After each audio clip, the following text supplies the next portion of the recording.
야, 너도 집 살 수 있어. 합! 안녕하세요, 브리니 여러분. 부동산 마스터쌤 경입니다. 네, 오늘은 저번 시간에 이어서 당장 7월 1일부터 시행되는 이 LTV 실수요자 완화와 그리고 DSR 규제에 대해서 설명을 드리려고 합니다. 지금 많은 분들이 7월 1일부터 LTV가 완화돼서 대출이 더 잘 나오네 이렇게 하면서 조금 되게 희망 회로를 돌리시는 분들도 있는데 물론 좋은 현상은 맞습니다. 좋은 현상은 맞는데 문제는 이제 DSR 40% 적용이 되는 부분이 있어요. 근데 그 DSR에 대해서 모르시는 분들이 굉장히 많더라고요. 그래서 일단은 저번 시간에도 말씀드렸지만 현행에서 지금 개선이 되죠. 지금 소득 일단 부부 연소득이 0.8억, 그러니까 8천만 원에서 0.9억 이하, 9천만 원 이하까지 바뀌었고 생애 최초 구입자에 대해서는 9천에서 1억 미만으로 이렇게 소득 기준이 바뀌었고요. 제일 중요했던 주택 기준. 현행에서는 투기과열지구는 6억 이하까지였는데 투기과열지구 개선에서는 9억 원 이하까지, 그리고 조정 대상 지역에서는 현행 5억 원 이하였는데 개선은 조정 대상 지역에서 8억 원 이하까지 실수요자, 서민 실수요자에 대한 주택담보대출 우대, 그리고 우대 혜택을 개선한다는 얘기죠. 근데 우대 수준이 최대 4억 원이라고 했습니다. 근데 보금 자유론 같은 경우에는 3억 6천, 적격 대출, 즉 적격 대출의 경우에는 5억까지 가능하다고 말씀드렸었죠. 근데 이거는 지금 40년 모기지 그것도 있고 한데 어쨌든 개선이 된다는 게 중요한 거고요. 근데 이제 중요한 건 뭐다? DSR이라는 게 있습니다. DSR이라는 거는 40%를 이제 바로 7월 1일부터 적용한다는 건데 되게 무서운 거예요. 1단계 당장 다음 달이죠. 7월부터 21년 7월부터 6억 원 이상 초과 주택, 그리고 1억 원 이상의 신용대출을 받는 차주에 대해서는 DSR 40%를 적용한다는 얘기예요. 차주라는 거는 각 돈을 빌리는 사람, 그냥 우리 개개인을 생각하시면 됩니다.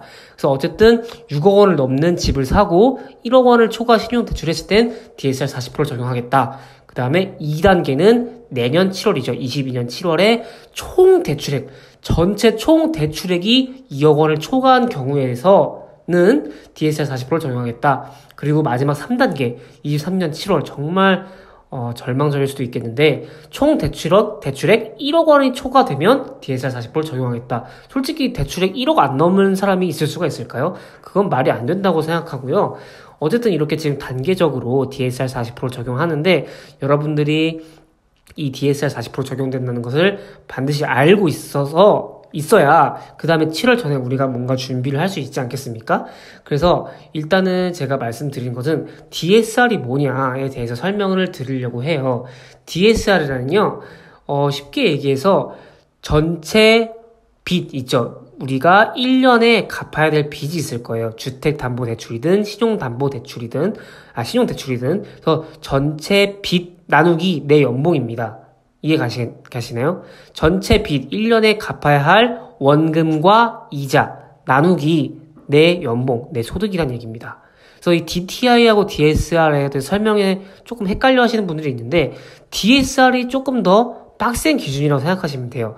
DTI는 그냥 1년에 우리가 주택담보대출 원리금 상환액에다가 기타 다른 대출의 이자였는데 DSR은요, 주택담보대출 원리금이랑 그리고 기타 다른 대출 이런 거 전체 원리금 상환을 다 더한 게 분자에 있는 거예요. 분모는 내 연소득이고요.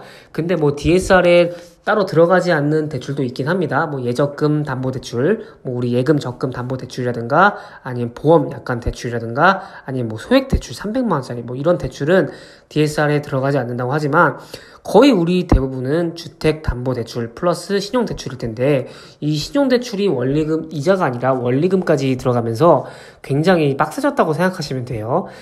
보통 신용대출의 만기는요, 1년씩 쭉쭉쭉쭉 연장하면서 10년까지 연장을 할 수 있었던 거예요. 그래서 내가 만약 신용대출을 8천만 원 받았다. 그럼 그게 만기 10년까지 되기 때문에 내가 10년 동안 갚아 나가야 할 원리금은 이제 10년으로 기준이 되는데 이걸 점점 줄인다는 얘기입니다. 당장 다음 달부터 7년으로 줄이고요. 그 다음에 22년 7월부터는 5년으로 줄이기 때문에 이게 우리가 DSR이 굉장히 올라가게 되면서 40%가 넘어가면은 그 대출이 안 나오는 상황이 발생하게 되는 것입니다. 굉장히 무서운 상황이에요. 이 DSR 40%를 여러분들 절대 간과하시면 안 되고, 뭐 DSR 적용 전에 지금 이 날짜가 오늘 날짜 6월 22일인데 7월 전에 우리가 뭐 어떤 행동을 취할 수 있으실 수 있는 분들은 취하시는 게 좋을 거라고 저는 개인적으로 생각은. 그래서 이 DSR 계산하는 곳을 소개를 해드리려고 하는데, 뭐 DSR 계산기라고 치셔도 되고, 뭐 어느 포털 사이트에서나 DSR 계산기라고 치시면 이런 화면이 나오거든요. 그래서 여러분들 일단 지금 신용대출이란 모든 어떤 대출을 이렇게 딱딱 적어보시고 지금 현재 내 DSR이 몇 %인지 좀 확인해 보셔야 됩니다. 전세자금 대출의 경우에는 그게 포함이 안 돼요. 다행인 거죠. 전세자금 대출이랑 중도금 대출, 이거 우리 청약되고 나서 중도금 대출 있죠? 그거는 일단 포함이 안 되기 때문에 그것도 일단 생각을 해 두시고, 내가 예를 들어서 3억짜리 집을 살 건데 한 30년 만기를 할 것 같아. 거기에다가 신용대출이 얼마 있을 것 같아. 이렇게 각각을 적어서 그 금리하고 그 다음에 만기 이런 걸 각각 입력하시면 여러분들의 연봉 대비 혹은 소득 대비 DSR이 몇 %인지 알 수 있으니까 그거를 꼭 지금 이 사이트에서 한번 검색을 해 보시고 계산을 해 보시면서 자금 계획을 세우셨으면 좋겠습니다. 네, 오늘도 정신없이 좀 뭔가 LTV랑 DSR에 대해서 소개를 드렸는데, 일단은 여러분들이 제일 중요한 DSR이 뭔지 개념을 알고 계시고, 여러분들이 현재 소득 대비 내 DSR이 몇 %인지 한번 계산을 해보시는 게 가장 중요한 것 같습니다. 네, 지금까지 부동산 쌤 마스터 경이었습니다. 구독과 좋아요 부탁드리면서 다음 시간에 인사드릴게요. 그러면 여러분, 다음 시간에 뵐게요. 안녕!